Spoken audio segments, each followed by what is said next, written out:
We live in a time where masculinity is shamed, and men don't know what it means to be a man. As a pastor and counselor, I've spent the better part of my life equipping and training others. My goal with this show is to translate my hard-earned experience into tools and tactics to help you become stronger as a man. This is the BraveCo podcast. I'm your host, Jason Bellet.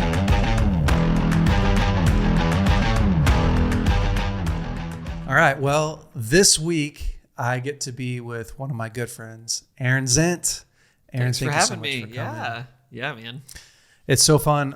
This is actually part two. Most people won't know that it was part two, but just last week we, for the podcast, we showed your conversation that you had on what is it called? Porn is not the problem, or the problem with porn, something like that. One of those, yeah. Yeah. Anyways, from our conference last year, and that was such a awesome conversation, and I think such a foundational conversation for men that we wanted to bring you in and go deeper, asking more questions, and kind of like in my mind, I have in my mind like if we were with a whole bunch of people, what would the questions be? Yeah. What's our typical Q&A deal for that? So anyways, but before I jump into that, you wrote a book. Yeah. Which is called From Numb to Known. Without the from, but yes. Numb to Known. Yes, Numb to Known.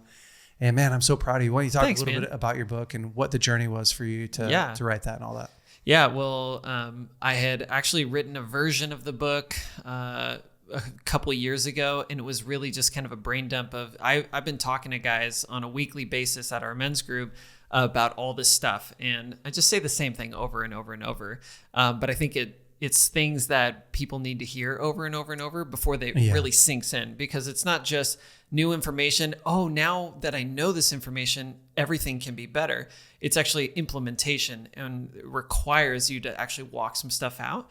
Some very difficult things at times, but very necessary to find the freedom that you're looking for. So as I would say the same things over and over, I was like, I want to get this all out, wrote it all down, had a couple buddies read over it, and they're like, yeah, man, you got the main message down, but there's a couple things. One, you have shared some stuff in here that was like so vulnerable that I've only heard you share this in confidence with a couple other guys.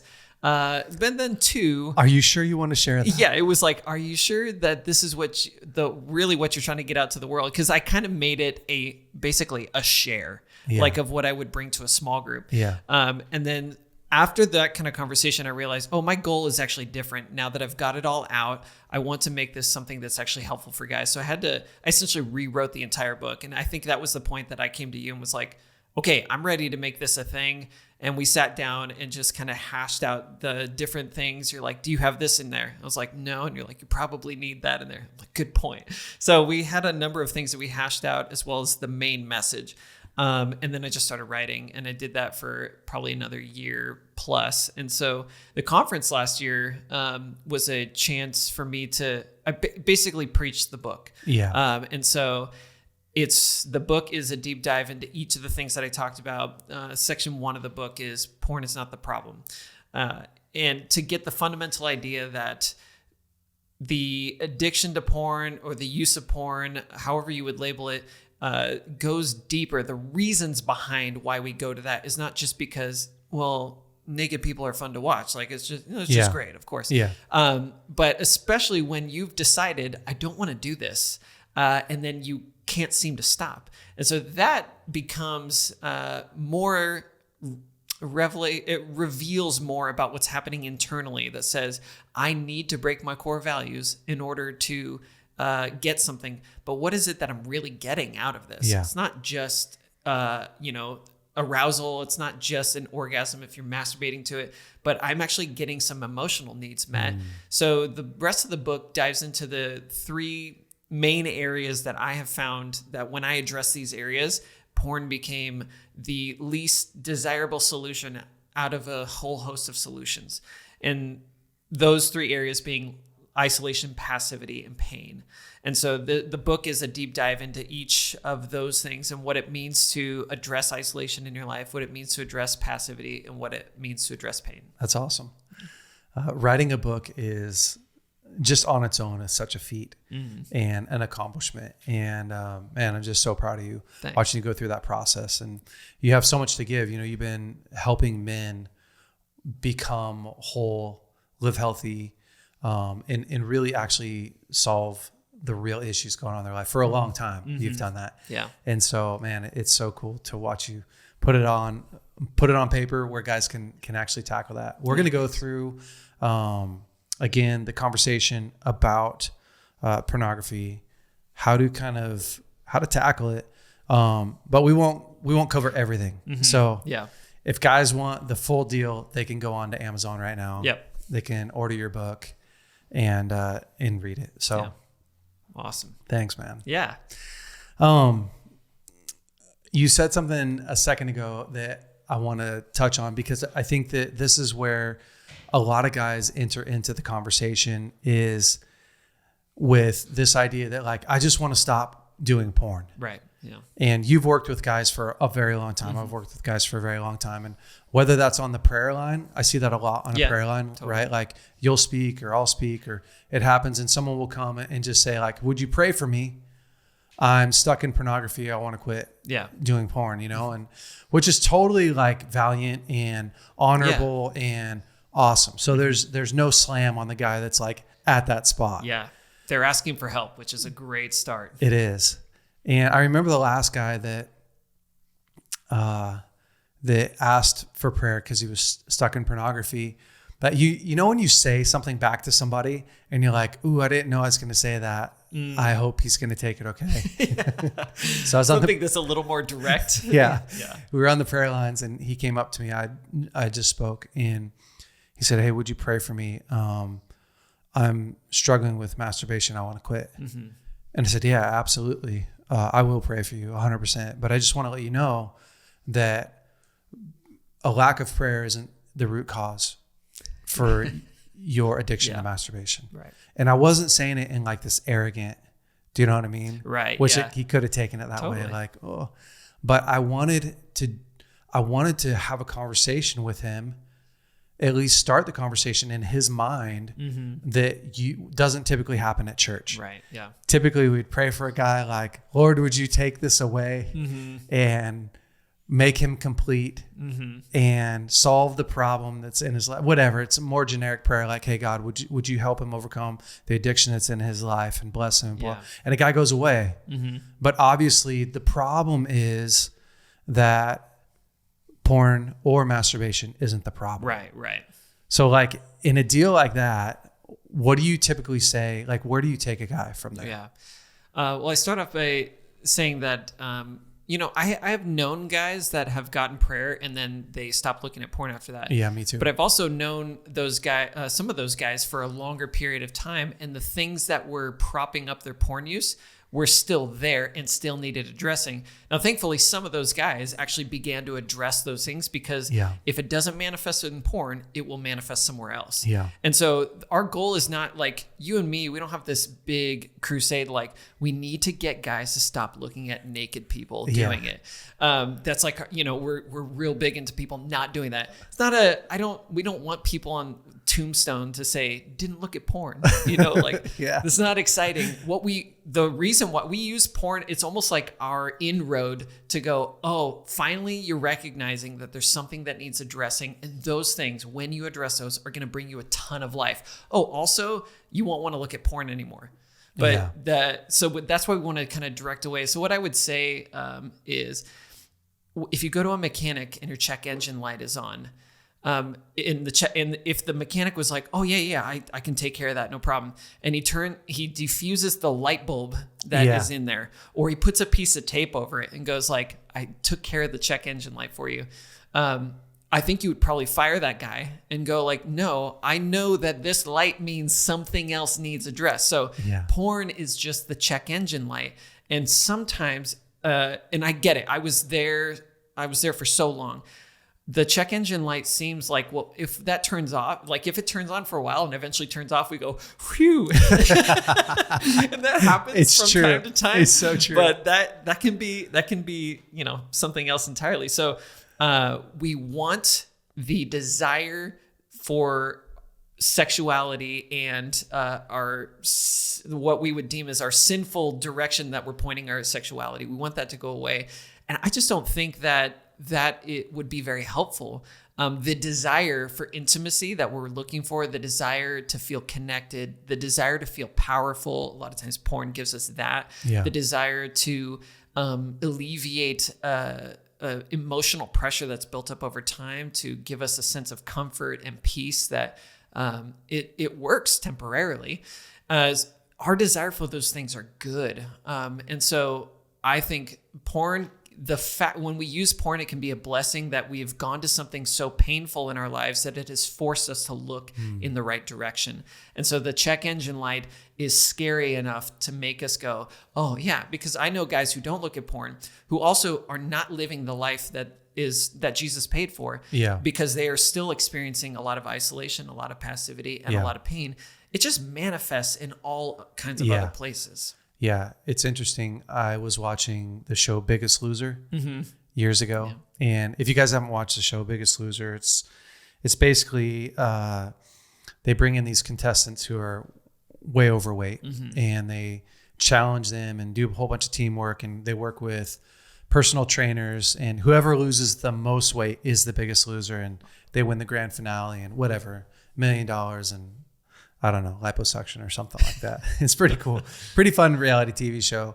But I remember one specific year, there's a woman named Shannon who was, she's probably 300 pounds. And she had gone through the show, and there's a certain point, right? Like where you go on their journey and you're watching like every week and you're seeing how much they're losing, and they're doing all these competitions, and you're watching them go through like these different emotional experiences where they don't think that they can run on the treadmill, or which is real, right? That's totally real. So you're like so locked in and engaged with these people. And then there's a 6-month break where the contestants, they go back home and then they continue the journey, and then they bring them in for the grand finale. And whoever loses the most weight overall is the winner, right? You're like gone through this journey with these people, and then they go home and you don't see anything for a while, and then they bring them back. And so when they brought her back, I really do think that she started out at like anywhere from like 280 to like 300 pounds, you know? And when she came back, she was like 119.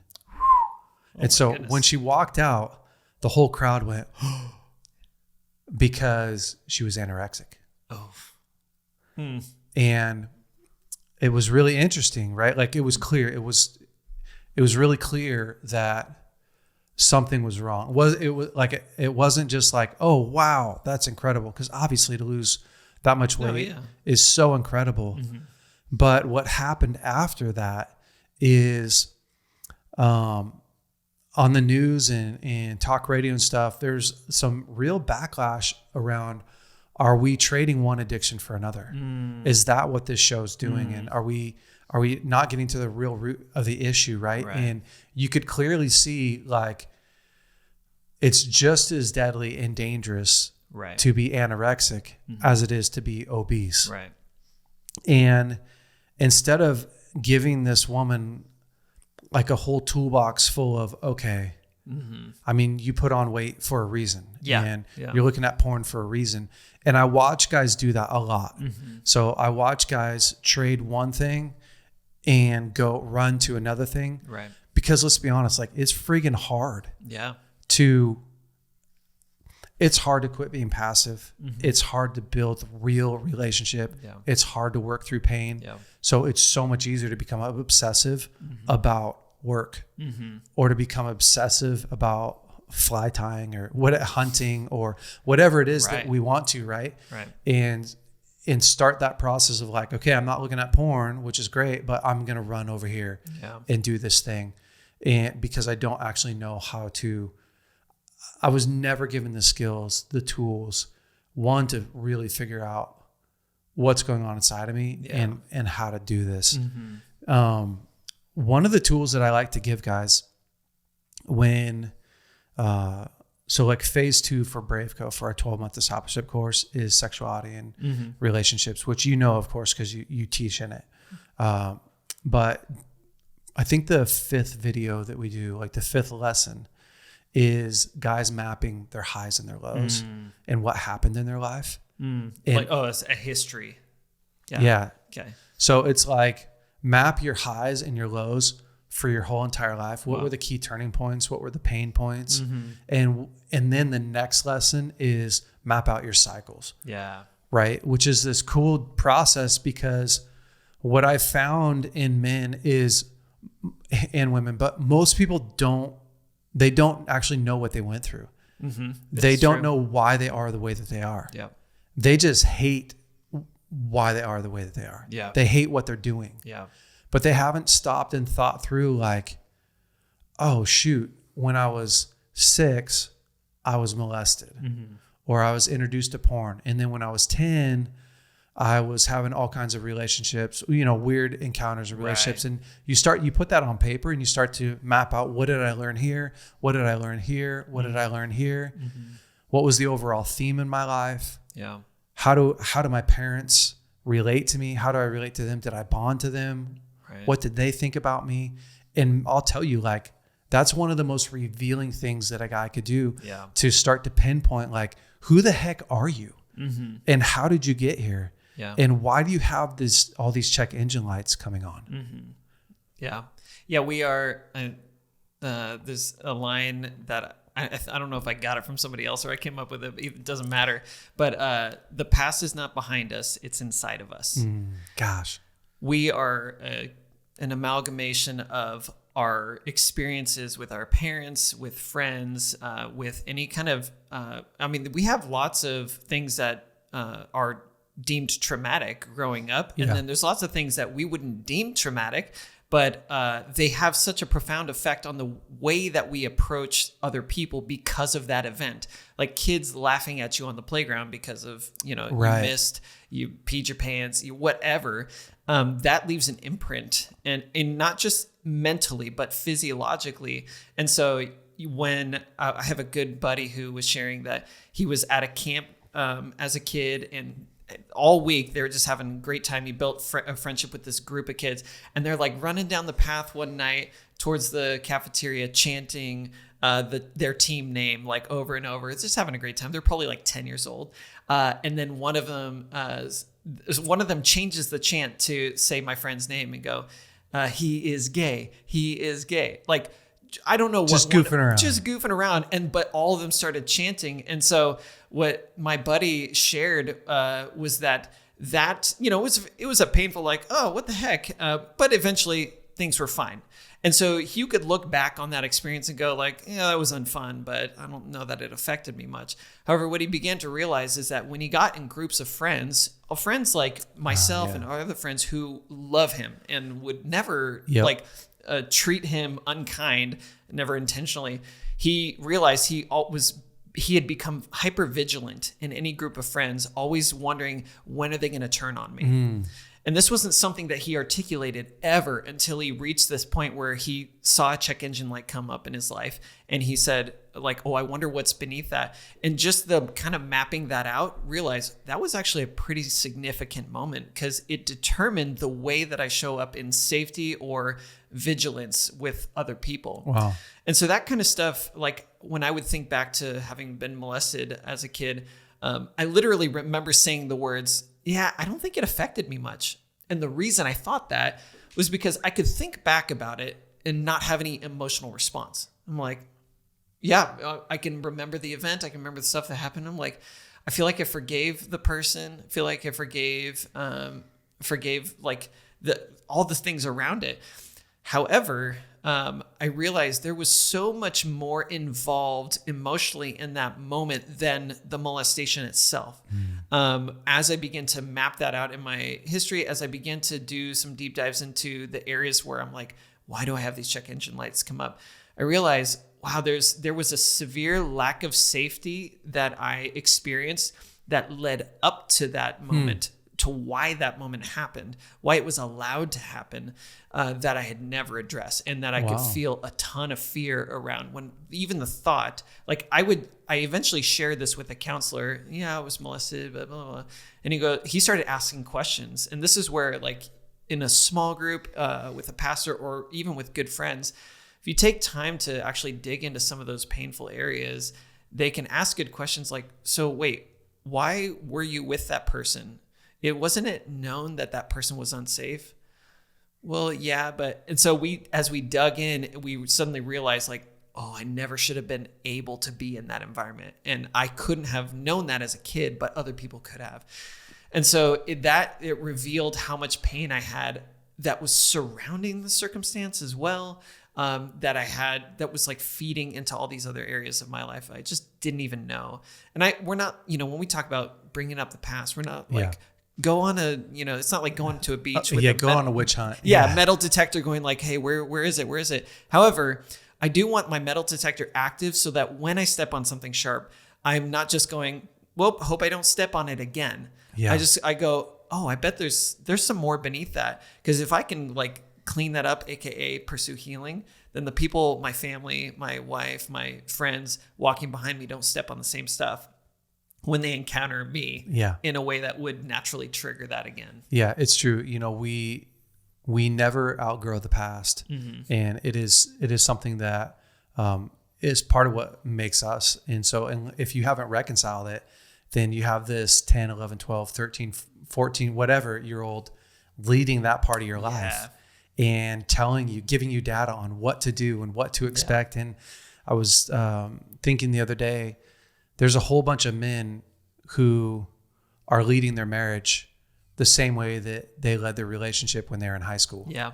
That kid has never grown up, although they've grown up, or are relating to their kids the same way that they related to their brother who wasn't fun years ago. And there's just so many different places in us that, man, unless you really address it, unless you sit down and go, why the heck am I doing this thing that I don't want to do?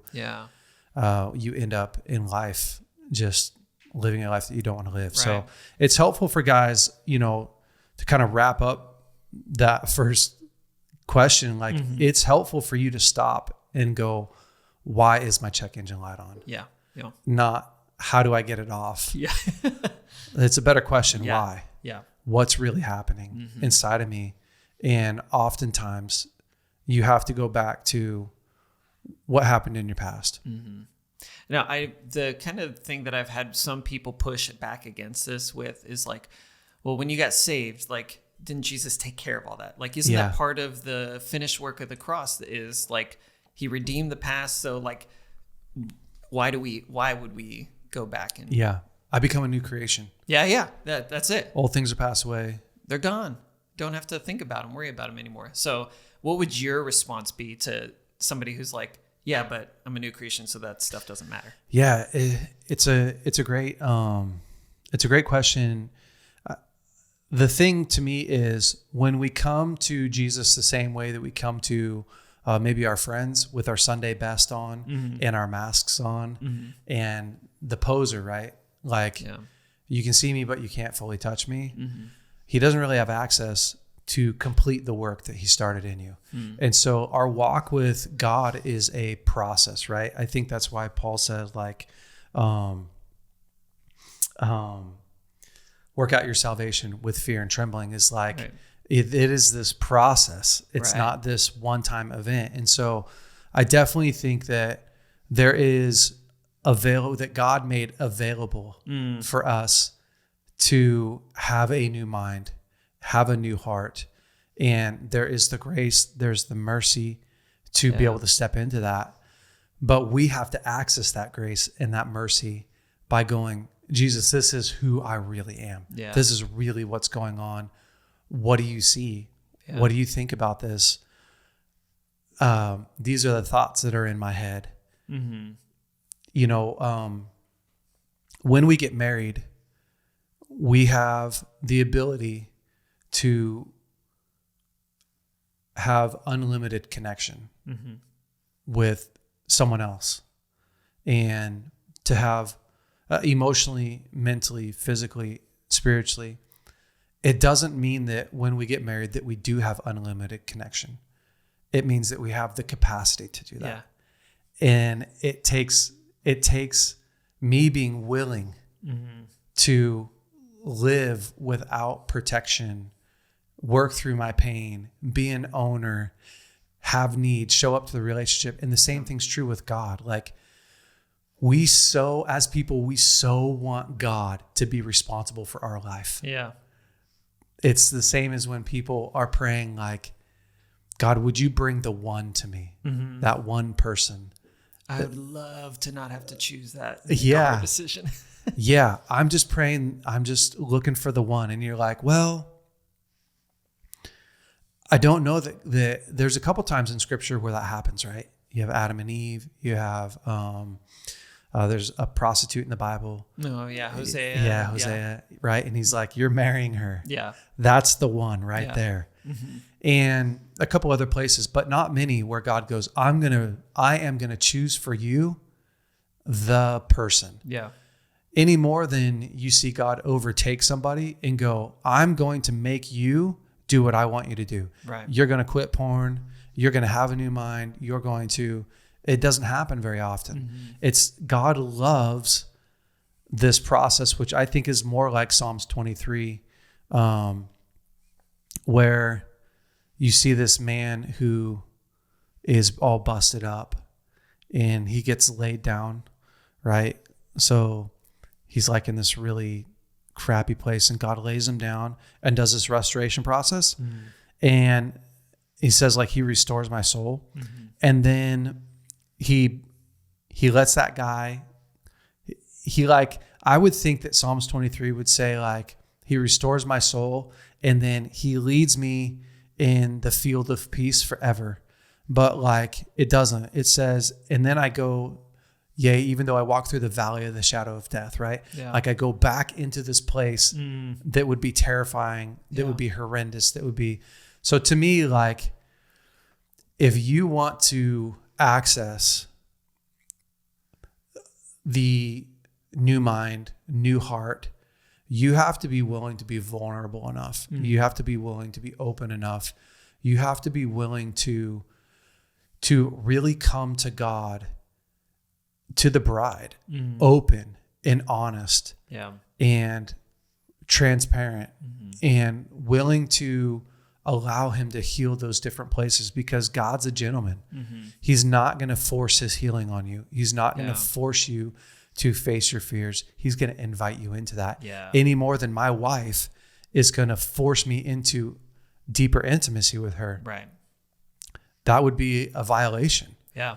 So, I mean, that's typically what I would say. You can add on to that though. Yeah. I think of it like the moment Pharaoh said, all right, you're free to go. They were like free. They were technically a free people. Yeah. And I think of the moment of salvation like that. We actually have the opportunity, the capability to go and sin no more. But that implies that we go and we continue and we have the opportunity to sin. But we have the capability now. However, even with the Israelites, like they lived 400 years in slavery, and that took 40 years to undo as a people group the things that they learned. They didn't know how to govern themselves. They didn't know how to separate themselves unto God. Instead, they had orgies in the desert. They didn't know how to recognize provision. Instead, they just called it lack. And so they should have seen a conquered foe, and they saw giants. Yes. And so I think the same is true. I think that's a picture that I like to describe and kind of use for myself to understand, oh no, he did set us free. Like, we have the opportunity to live in that freedom. Sometimes we have to unlearn some crap that we learned in slavery. It's so true. And growing up, the Exodus Cry group has this book called Raised on Porn. And for a lot of guys, that's the way that they filter relationships, the way that they filter love, intimacy, respect, honor, selfishness. All this stuff is like so interwoven with how they experience porn, because it was so influential for a lot of them, and for some of them the only source of comfort they had in a chaotic environment. And so there's a lot of unlearning that has to happen before you can start to recognize the freedom that is available. Because sometimes you're like, well, he set me free, quote unquote, and yet I don't feel very free. Well, we have some unlearning to do, and we have a lot of healing. Like salvation is the starting point. It's true. Just like marriage. I love that you said that. The covenant, that part's done. Like I choose you and you choose me. Okay, great. Jesus did the same thing with us. I chose you and you choose him back. Done. It's a starting point for this relationship. Now, how powerful am I going to be in your life? Yeah, that's really good. Right. That's the next question, because covenant means I give you permission to change my mind, and you give me permission to change your mind.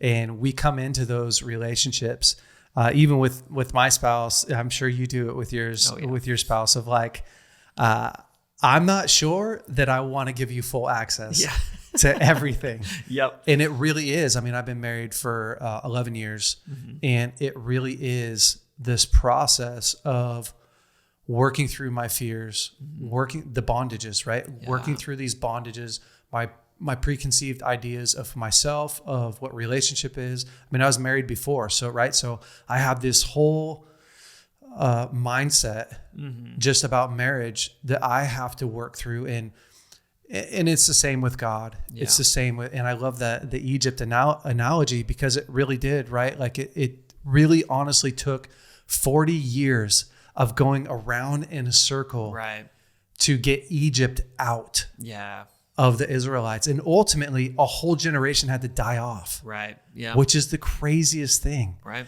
Is a whole generation had to die in order for the Israelites to get their inheritance. Yeah.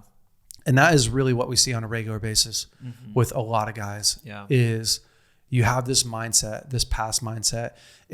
For most men, it's not their fault. Yeah. They weren't raised in a home that set them up for success. Their brain on a physiological level is craving stuff that they got addicted to before they even knew. Yep. Their coping mechanisms are super weak and volatile, and that was gifted to them. That is what their parents created for them, literally. And so I like to tell guys like, hey, listen, it's probably not your fault, but it's your responsibility. And now it's time to start to go, okay, what am I going to do? Like, how am I going to partner with God and get Egypt out of me? Yeah. Start to create healthy habits, start to change the way I see myself, start to learn to connect with other men, start to break passivity. Yeah. Those are challenging things. Yeah. What do you feel like, what do you think is the biggest challenge for most men when they start down this journey? BraveCo, man, stop what you're doing for a second. Get out your calendar and mark down these dates. June 21st through 23rd, we are having our BraveCo conference here in Redding, California next year. It's going to be phenomenal. So if you want to learn more about this, you can click the link in our bio, get signed up, make sure that you're ready to get impacted by God, to bond with other men, and have an incredible experience. Now, back to your episode. Most commonly is learning not to do it by themselves. Now, I think the majority of us who grew up in the church have tried accountability partners on some level at some point. But it really goes beyond, I think, the way that we have negative connotations with that now, because the connotation used to be, can you work harder than me at my problem? Yeah. Like, I'm going to need you to call me. I'm going to need you to I'm your accountability partner. Right. And you want me to call you. Yeah. You want me to check in on you. Yeah. If you could just deliver some, really rough gloves that I have to wear to bed so I don't jerk off every night, that'd be really helpful. And so this idea of accountability partners that tainted our idea of what works. Well, doing this with people doesn't necessarily work. And then we get this idea that, you know what, this is a personal issue. It should be just me and God. Yeah. I want to just work this out with God. Totally. Because there's so much shame attached to it. I would really rather not anyone else. It's so true. And that has its own bondage. Yes. Yeah. It's still alone. Like, just you and God is still alone, and by design. Like, he goes, hey, just so you know, without me, you have nothing. You are nothing. Also, I made all these other people because the way that I show up a lot of times is through them. Yeah. And also, when you're by yourself, the lens through which you view God and how he helps and how he looks sometimes is so skewed and so tainted by your experiences growing up. We actually need somebody to go, hey, God's actually a lot kinder than you think he is. Yeah. We need other people to interject. So I'd say the first step that is hardest for a lot of guys is to get in a group. Like more than just like pick an accountability partner. Yeah. I think that's the beauty of what you guys do with BraveCo, and what works for our group is that you get in a group of guys regularly. Like we're meeting every single week. Yeah. Because one, I don't want to make this my just regular part-time job of dealing with this thing that's run my entire life. Like I want to give it a lot more than that. So weekly meeting with these guys. And then actually sharing the scary stuff. So it's that sounds like a blast. Yeah, it is so difficult to share the things that you swore you would never tell anybody because you swore you would never tell anybody for a good reason. Like 95% of the guys listening to this right now just went, yeah, isn't there an easier way to do this? Yeah. And I remember talking to a group at the school of ministry at one point, talking about like the healing of past pain and trauma and things like that. And one person's question was like, do you have to always include other people? Yeah. Like, why can't it just be me and God? And the reason is because the root of a lot of our pain and trauma is in the isolation that we experienced in that pain. That's true. There's one guy who says trauma can be defined as maybe not like capital T trauma of abuse and accidents and loss, but like the little t trauma we experience on a regular basis. He said a good definition for that is when there was nobody to bear witness to my pain. Oof. And so most guys are sitting with this a whole host of experiences where they were in pain and there's nobody there to bear witness to it. And the only way to healing for those items is to have somebody step in it and bear witness to that pain. And yeah, but it's in the past. Well, guess what? It's actually not in the past. It's inside of you. And so I need somebody to bear witness to the pain that I experienced at 5 years old. I need somebody to bear witness to the pain that I, all throughout growing up. I need someone to bear witness to the pain I'm experiencing today. Like I just before coming to this, I had this thing. I felt a ton of sadness, felt a lot of shame, and I felt. I'm looking up a Bible verse. Oh, okay, great, Keep that's going. great. And I felt all this, and I felt it felt massive, and it felt overwhelming. And I reached out to my wife and was like, I feel flooded with sadness and shame, and I explained the context. And her simply just being with me in that, like, totally brought me to a regulated state. But also I truly believe, because I've done this over and over and over, it didn't allow that thing to continue to build pressure. Because when emotion goes unprocessed, it stays in your body and it builds pressure within your system to the point where you will be sitting alone at home and going like, gosh, I'm bored. I wonder what's on YouTube. And then, 6 hours later, the greatest porn binge of your life. Yeah. And you're like, I wasn't feeling emotional before that. Yeah. Well, you actually were feeling a ton of emotion that you suppressed so well that needed an outlet, that at some point you go, well, I can't be bored. I can't be alone and quiet with my own thoughts. Yeah. So I need something. And that tends to come out. One of the coolest things in life is when that you have guys that are so stoked about you. Yeah. And have your best interests in mind, are there for you and want to do life with you. Yeah. And at our age, it's one of the hardest things to do. Yeah. You got a newborn and 3 older kids and a wife and BraveCo and my other jobs. This is my part-time job. Right. My other jobs, right? That are, and everyone does. Mm-hmm. Everyone's busy. Yeah. Everyone at our age is busy and doesn't have time to sit down for an hour and a half on a Monday or Wednesday or Friday or Saturday, right, and hang out with a bunch of guys and talk about life. It seems so unfun and embarrassing a little bit. Really vulnerable and exposing too. But I have The opposite is true. Once you, one of the coolest things is this year, BraveCo did a long range shooting event in Wyoming, and we just actually finished another one yesterday. Nice. In Alabama. And these events are awesome. They're really mountaintop experiences, right? Like these guys who have never shot a rifle before are learning how to shoot out to 1,200 yards and ride horses on crazy terrain, do stuff that they've never done.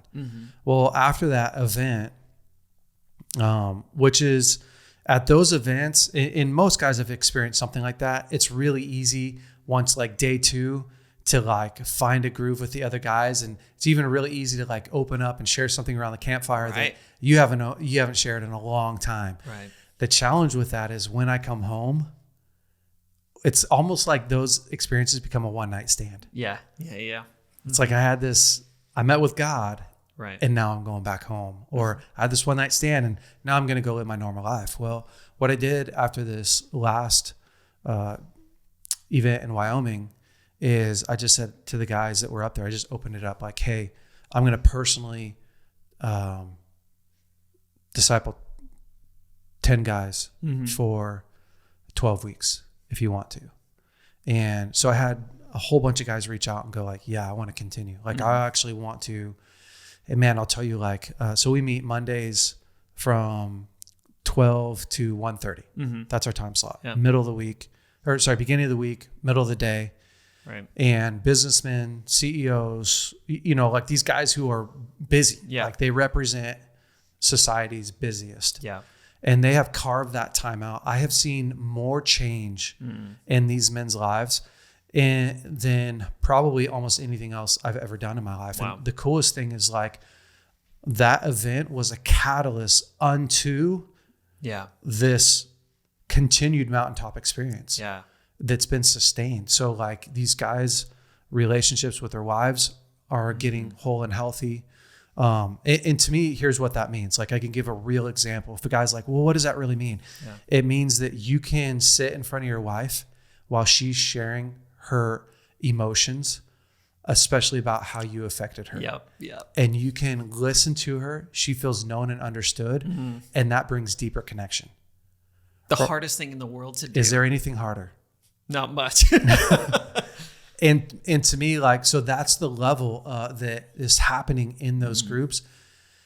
And at this point, I think any of us guys would give whatever amount of money or time that it took to get this thing that we had originally say, man, that just sounds really awkward. Bunch of guys talking about their stuff. Like the truth is that if you haven't ever experienced that on that level, it's like, it's really hard to describe. It's like, oh, this sounds really embarrassing. And it can be at first. It sounds really awkward. Could be, especially if you don't have a good leader in the group. But mostly what it is it kicks butt. Like a couple weeks into it, you all rise to the level of the new standard. Yeah. And I know when I'm at home listening to my wife's emotions, all of those guys are doing the same thing. Yeah. And so it's like, okay, we're doing this. Yeah, we're doing this. Great. Yeah. And it starts this brand new standard. And there's this verse that I really like. It's Galatians 6. And it talks about a burden and a load. And we don't have to get into this fully because this is a completely different conversation. But we were talking about how God's not enough on his own. Like you don't just need God. And here's part of why. So I'll just read it and then we can talk through it. But it says, brothers and sisters, if someone is caught in sin, you who live by the Spirit should restore that person gently. This is just the coolest thing because I love the idea of somebody's not doing good. And because I'm full of the Spirit, I'm qualified. Yeah. To go, hey, bro, are you okay? Right. Like, help me understand. Because most Christians, they see someone caught in sin, and we're like Pharisees. We're like, you're not supposed to be doing that. Yeah. Like, you're horrible. We might just start a prayer chain. Yeah, you're going to hell. Gossip around them. You're going to hell. You're doing something wrong. Right. But I love that the Bible, right, that God's heart is that you would be restored gently, that you would feel so cared for in the process. Okay. So, and then it goes on to say, but watch yourselves, or you may also be tempted. Carry each other's burdens, and in this way you'll fulfill the law of Christ. If anyone thinks they are something when they are not, they deceive themselves, right? That's the poser. Yeah. Each one should test their own actions, and then they could take pride in themselves alone without comparing themselves to someone else. And then it goes on to say, for each one should carry their own load. Okay. Why I love this is because there's a difference between a burden and a load. And this load, our load, us carrying our load is the thing that, so if you actually look up the definition for load and burden, a burden is something that if you carry it on your own, it will physically damage you or emotionally damage you or mentally damage you, right? Like your trauma, your past. You were not built to carry your past on your own. You weren't built to carry, trauma on your own. You weren't built to go through shame on your own. Right. It was actually is damaged. It's actually impossible to go through it alone and be able to handle it. Okay, great. We weren't designed for that because we're pack animals. But the burden is but the load, if I give you my responsibilities and you go do them, it's like living at home with an 18-year-old who you're doing all his work for him. Yep. You're like, at that point, you're just ruining him. Yeah. You're not helping him. Yeah. And what I love about this is you start to realize the kingdom was designed for interdependency. And as awkward, as unfun, as busy as you think that you are, you cannot get to where you want to be outside of somebody else going, hey, I'll help you carry that thing. I got half this, bro. You weren't supposed to do it. This wasn't ever supposed to be on. It's funny. I feel like crying just even saying that. It's weird. I think probably just coming off of this event, it's really fresh seeing a lot of guys carry all this stuff on their own. And then when you show up for a guy and you go, hey, you weren't supposed to go through that alone. You weren't supposed to be molested. Right. And you weren't supposed to know how to get out of it. Yeah. And then you weren't supposed to know how to rewire your brain afterwards. Yeah. And you weren't supposed to know how to set healthy boundaries and how to communicate through it. Like no one was supposed to do that on their own. So I hope that there's guys driving down the road right now that are like, oh my gosh, that's the problem. I wasn't supposed to know how. Yeah. Because the Lone Ranger, that's the guy that's the poser, right? Right. That's the guy that thinks that he has it all together, thinks that he knows what to do, thinks that he can do this life on his own. But the truth is that he's just dying alone. And so I think you're right. The way that we've done discipleship in the past, honestly, the other challenge that I have with it is it's been like this, hey, show up at coffee and you tell me all of your sins. Right. And like, who wants to do that every week? Yeah. Like that sucks. It's not fun. Not fun at all. Yeah. But when you start to do life with people, when it goes beyond just, hey, how are you? What's going on in your life? And, oh, let's do life together. Let's go hunting together and fishing together.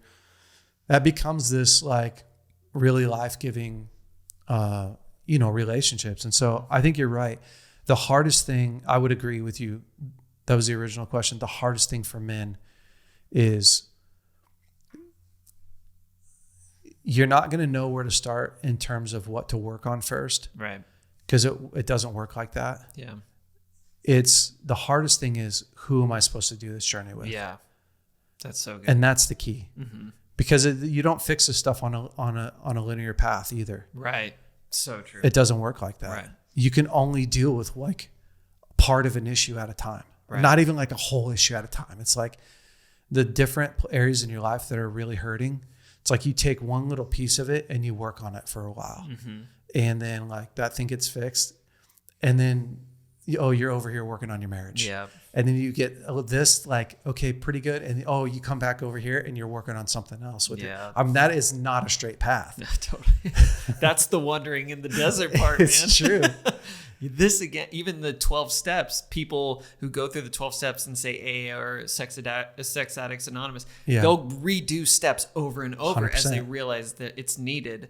And this whole idea, the antidote to isolation, which is a main driver for most guys in their porn use, is connection, is getting known. And that's a present and progressive thing that you can't go, oh yeah, I got known once. It was awesome. And I've been good ever since. In the same way, you can't go like, yeah, I had water like one time. It was great. But I'm good to go now that I had it. You have to continually get known. And that requires intentionality within, say, a week-to-week thing. And, guys will buy, I know this is going to happen. Guys will buy my book and hope that after they read it, they will be good to go and or get something that finally does that thing. And the thing that I keep saying throughout the book is you can't do it alone. You can't do it alone. You can't do it alone.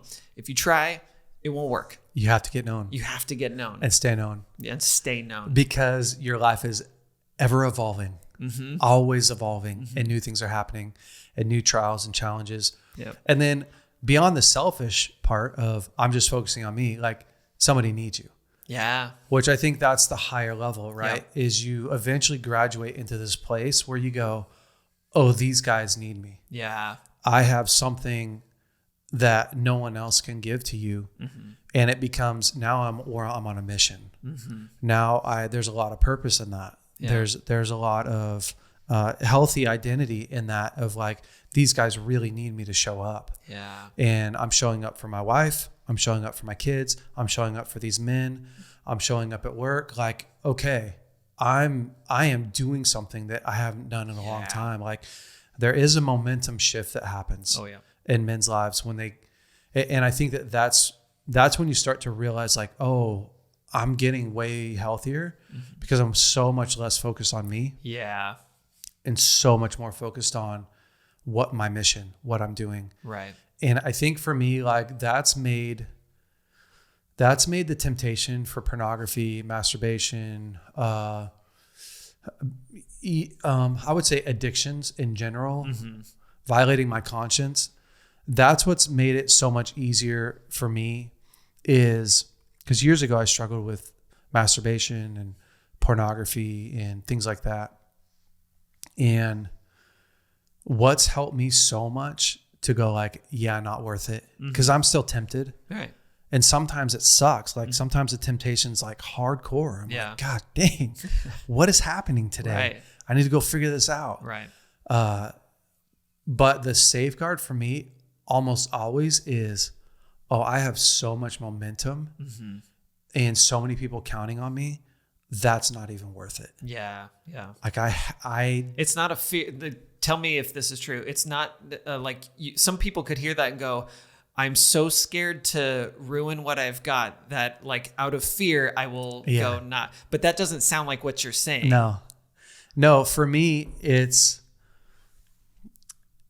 I think it's like this. It's like, when you start to weigh it out logically, when you go like, man, robbing a bank sounds pretty fun. Yeah. Lots of big payoffs. Yeah. Like minus people getting hurt. Right. Like super exciting, crazy adrenaline rush. Right. You might get away with it. You might get like crazy adventure. But the downside to that is, you pay a heavy price for it. Yeah. Yeah. Nobody really wins. And your whole family pays the price. Doesn't really solve the problem. Right. And on top of that, like I've got this life that I need to live that has so much momentum that is so much more fulfilling than this one little thing. Yeah. And I think it's true for like most of our life. I really think that you're never going to get away from temptation. Right. You're never going to get to a point where you're not tempted. Right. Which is what our conception, our idea of freedom usually is. It's like, well, if I'm free, it means I won't ever have a strong desire or temptation to, means I am, naked woman, like temptation free. Meaning if they walked in the room, no problem. negative. Yeah. Not the reality. Not the reality. Yeah. And I'm so glad that it specifically said Jesus was tempted in every way. Right. And I don't think we believe that. No, it's true. We totally don't. We go like, Jesus wasn't tempted to have an orgy. Yeah. Oh, yeah, he was. Yeah. I mean, if he was tempted in every way, then at some point, like Jesus was walking along the shore and was like, man, I could go for an orgy today. I could make it happen. Not a good plan. Right. It almost feels weird to even say that about God. It feels real weird to say. But that's the truth, right? Like, yeah, that is what makes what he did so powerful for us, is that he had to endure all of that stuff and overcame. And it's, you can even see it in the angels. And this will debunk most people and really mess them up, is like a third of the angels fell. Mm-hmm. So heaven is this perfect kingdom. Right. There's nothing wrong in it. No sickness, no sin, no death. Yeah. You have everything you need. Everything's perfect. Right. And a third of the people up there are like, you know what? I want to try something. I want to try something else. Yeah. I want to be worshiped. Mm-hmm. And they decide to like jump off the bandwagon. Right. And so if we think that at any point in our lives, we're going to live free of temptation, we have power over temptation. Right. It's a fair fight. Yeah. I have the ability to go, yeah, I'm not going to do that. Yeah. That's why it's so incredible every time my wife gives herself to me, is because she doesn't have to. Yeah. And she chooses me every single time. Mm-hmm. And it's why it's so powerful when the same drive that pushes me towards my wife, like that drive, it has no direction. Yeah. Totally. I direct it. Yep. It just is on. Mm-hmm. And so I am constantly going, oh, no, there it is. Yeah. Point it over to here. Take it from here and point it over here. Like it's a daily, and again, so I think that's the reality of like, I walk around and I go, oh man, it is so worth it for me. Yeah. To keep this vehicle on track. Yeah. It's so worth it for me. Yeah. I think of that scripture, you prepared a table for me in the presence of my enemy.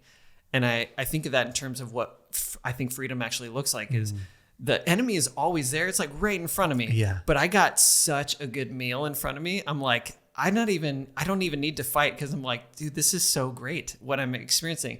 Now there are points where you stop taking care of yourself, you start isolating, and like, as having written the book about you need to be connected and not isolated, I'll still find myself at times realizing like, oh dude, this weekend I was sick and I had all these reasons to not be open with anybody and just kind of close off. And holy crap, the enemy, like the food in front of me, suddenly my focus was taken off of all that's available, and I had to fight again. And so I think of it as in like, it's always an option. Like you and me could literally pull up on our phone. Like, I'm going to guess that you don't have blockers on your phone that would make it impossible to look at porn. I don't put any blockers on my phone. Any minute now, you and me could both get on our phones and access porn. However, the feast that we've been feasting on, which for us is like, I feel known by other people. I have intentionally pursued things that were difficult.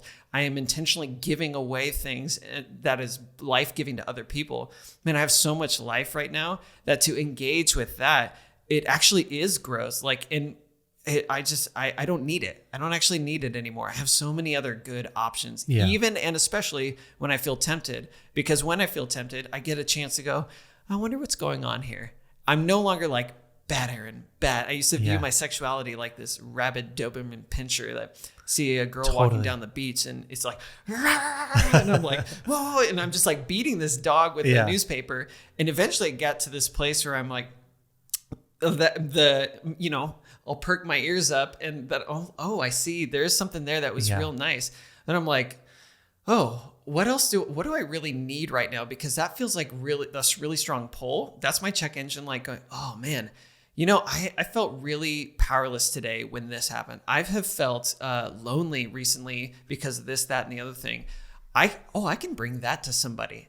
And so my accountability, quote unquote, anymore is no longer, I did or didn't look at porn today. It's here's what I'm experiencing. Here's what I'm feeling. Dr. Glenn talks about this a lot with connection codes, but your ability to regulate your own emotions is you're 80% more efficient at that when you do it with another person. Yeah. And so I feel so known, taken care of, and strong after I've connected with somebody that the porn and what comes after it, especially, I'm like, I don't need that. Yeah. I don't actually need it. I love this conversation because it's so practical, and you never outgrow it. Yeah. And I think my go-to when I'm in a spot where I'm super tempted is figuring out, like, really quick, how long has it been since I have eaten a healthy meal? Yeah. Emotionally, mentally, physically, spiritually. Because my picture for all this stuff like temptation is, if you, like, after Thanksgiving, we just ate Thanksgiving. Yeah. Like, if I sit down and I eat turkey, like Thanksgiving turkey. Yeah.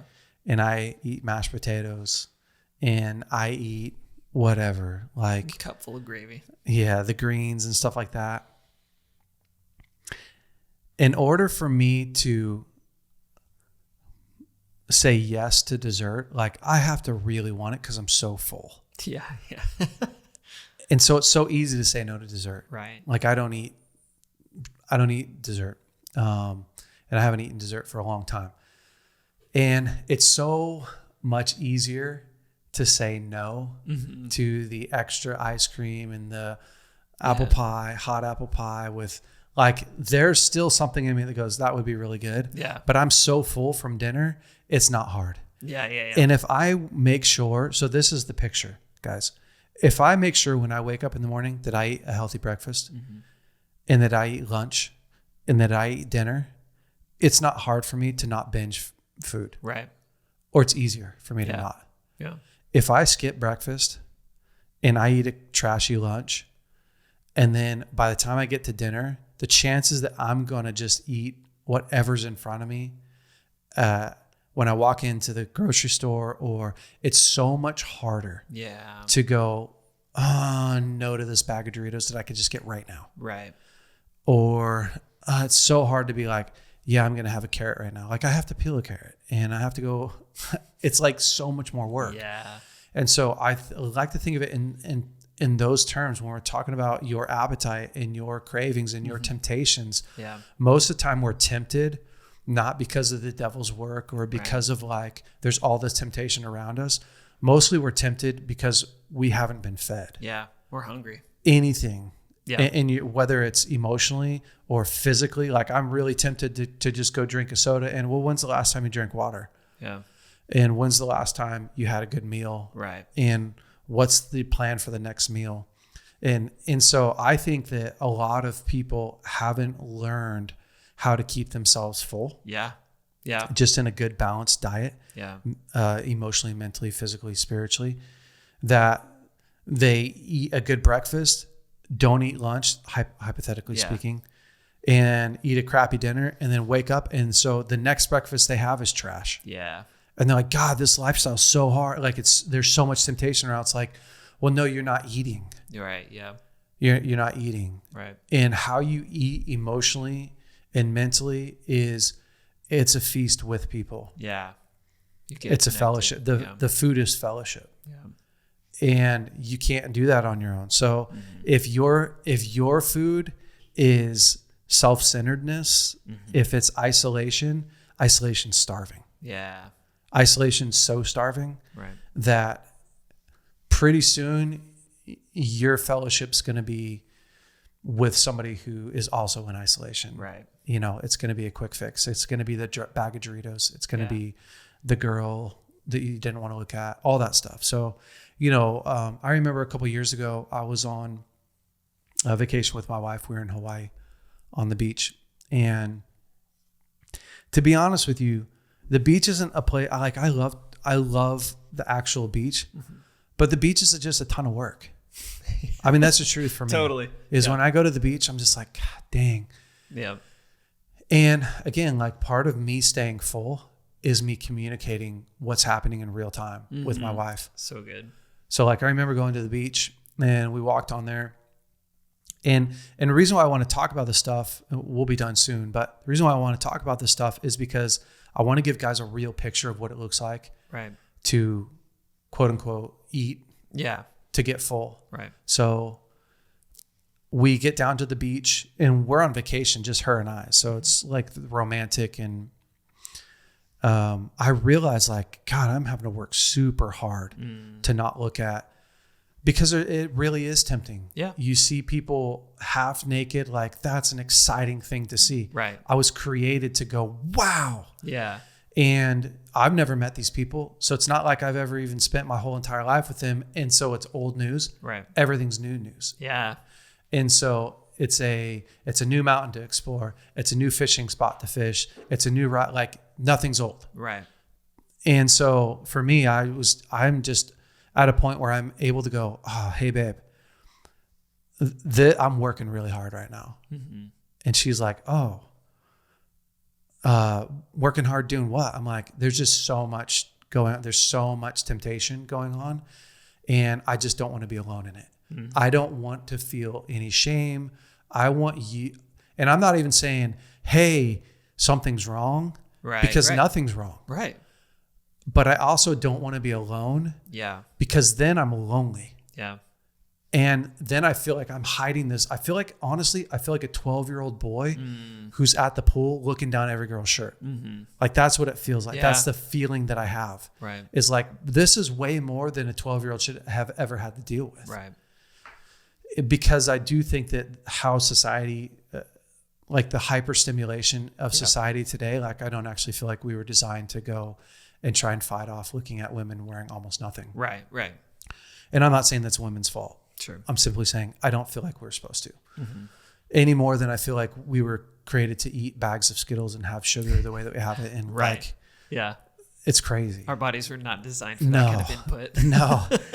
So for me to stop and just go, hey babe, like this is a lot of work for me. And her to go, oh, hey, whatever you need, you let me know. The truth is, that's all I needed. Mm-hmm. Mm-hmm. I needed her full acceptance and love and partnership. And like, I love being with you in this moment. And then it's like, wow, I just connected with you in a way that takes that pressure off and makes the rest of my day fun. Right. It's worth it. It's a reminder of like, oh yeah, I will keep my attention here. Mm-hmm. This is worth it. Mm-hmm. And I think that what most guys don't know is that they don't realize how much weight they're carrying and how much fear they have of what their wife thinks of them, and then how much connection they're missing out on. Yeah. And then how much life could be added to their marriage by being able to do stuff like that. And I'm sure that you and Jenna have similar life, but that's something that I've had to fight for and build and get through the fear of my wife being like, whoa, I thought you were a rock. Like I thought that you, and because then I'm just misunderstood. And again, I'm back to lonely. I'm back to shame. Yeah. Like, oh, I shouldn't feel this way. Right. And I can't tell her, and what's she going to think about me? Like I'm back to isolation. So this to me, when we talked about what does it mean to have the mind of Christ, the most repeated verse in the Bible, phrase in the Bible is fear not. And what that looks like in everyday life is I am living contrary to my fear. Yeah. I'm afraid of what my wife thinks in this moment. Yeah. She needs to know what I'm thinking. Yeah. God dang. Yeah. Who knew that he was probably talking about that more than anything? Every aspect. I'm afraid to tell her that I feel sad right now. I'm afraid to tell her I feel lonely right now. That's the scariest thing in the world.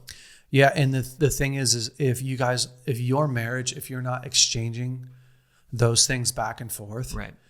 If my wife can't say to me like, wow, I feel really lonely today, and I just don't feel connected to you, without me going like, oh, tell me about that. because I want to feel connected to you.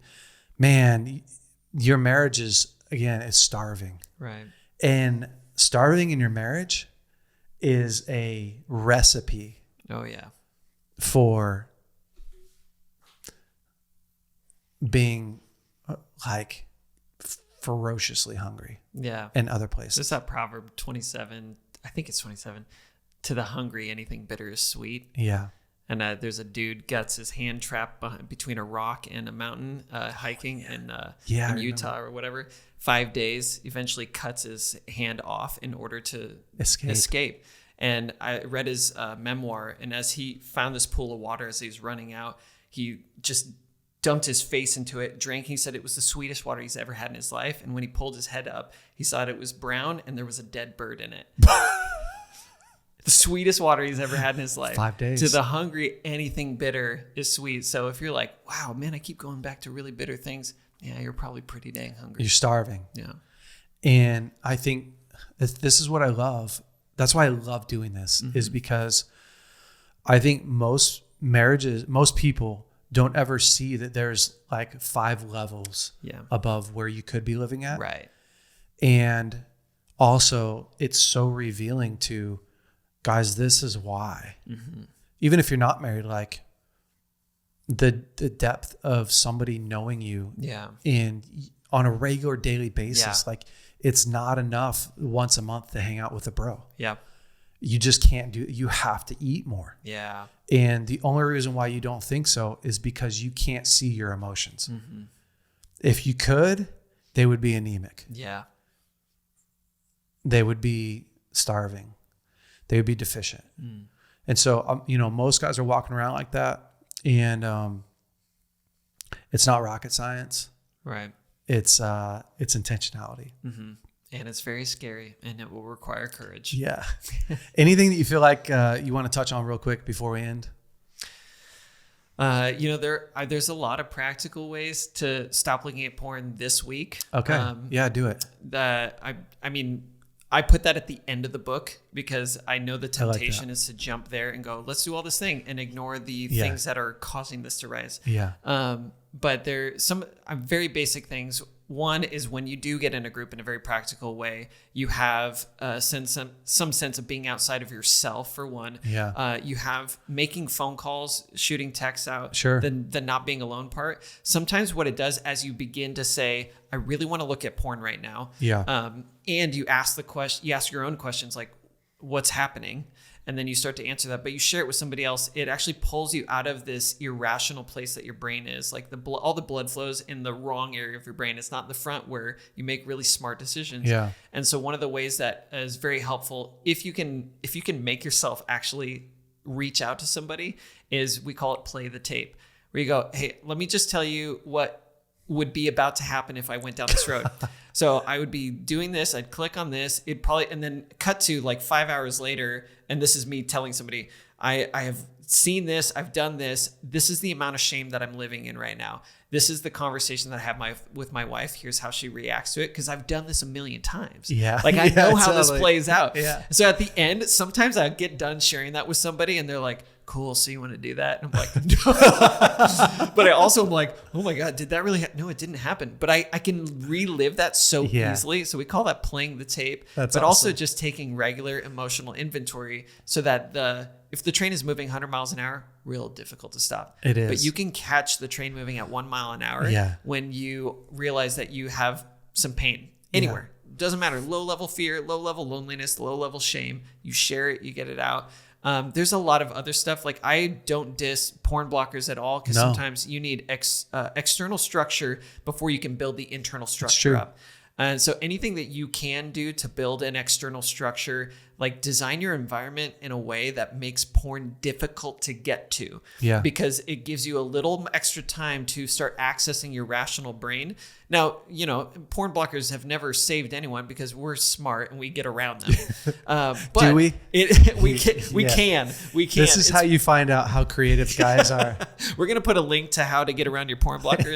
I'm just kidding. But it gives you, sometimes you just need enough time to start going like, wow, do I really want this? Like just create a little space, design your environment. If you're on Instagram, like 3 hours a day and you're constantly having to fight off like girls in bikinis, that's a bad plan, man. It's a bad plan. Yeah. So create the structures in your life that you need that's actually going to make it easier for you to get connected, to access your rational brain when you need it. But give yourself, like, you actually can do very practical things. But the reason why we talk so long about the other stuff is because we're not interested in you not looking at porn. We're interested in you living a whole life and not looking at porn being just one of the byproducts that come from it. That's true. That's so helpful. Even for me, I took Instagram a while ago. I took Instagram off of my doc and moved it to like the third page. Right. Yeah. But then like just yesterday, because I did this whole event and I've been thinking about doing a dopamine detox for a while. And so going and doing this event, of course, all the guys like to set it up. It's like, hey, listen, your phone's off limits. Right. You know, don't jump on Instagram. Don't answer your emails. Don't answer any texts that you don't have to. And guys are pretty good with that for the weekend.